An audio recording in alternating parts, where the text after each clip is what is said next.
ڕاچیە لەسەر ئەوانەی بە ناوی خۆپیشاندانەوە پەنادەبەنە بەرتوند و تیژی و هێرش دەکەنە سەردام و دەستگاکانی حکوومەت و لایەنە سیاسیەکان.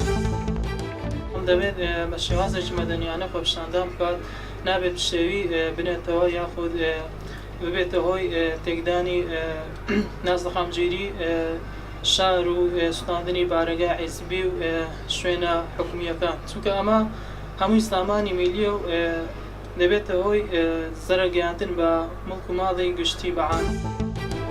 بە شێوەیەکی جوان ڕێک و پێک داوای مافی چارەنووسی خۆی بکات، داوای ژیانی خۆی بکە، گوزەرانی خۆی بکات، بەڵام نەک بە تند و تیژی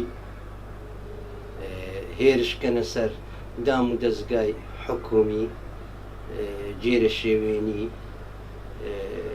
سوتاندنی بارەگای حزبی. ئەو شتانە شتی غەڵەتە. بەڕای من خۆپیشاندانە کاکێ بەڕاستی بەهێمنی بکرێت زۆ باشترە، چونکە زیان بە شوێنەکان نەگاتن و بەڕاستی ینی هێژ پەنانە بێن بۆ هێرشبردن بۆ چەک و تەقەمەنی و تر هێرشکردنە سەر بارەگا و شوێنەکانی دەوروبەرمان وا باشتر خۆپیشاندانەکە بەهێمنی بکرێتن و ڕێزی خەڵک و ڕێزی کەسانی دەوروبەرمان بگرین زۆر باشترە. بەم گەنجی کوردستان ئەڵێم کە خۆپیشاندان بکەم، بەڵام بە شێوازێکی هێمنانە و زیان بە بارەگا و ناوچەکان نەیگەێنن، چونکە ئەوها کوردستان سەر ناکەوێت. بۆیە بە هەموو گەنجی کوردستان ئەڵێم کە بە شێوازێکی هێمنانە داوای ڕێی خۆیان بکەن.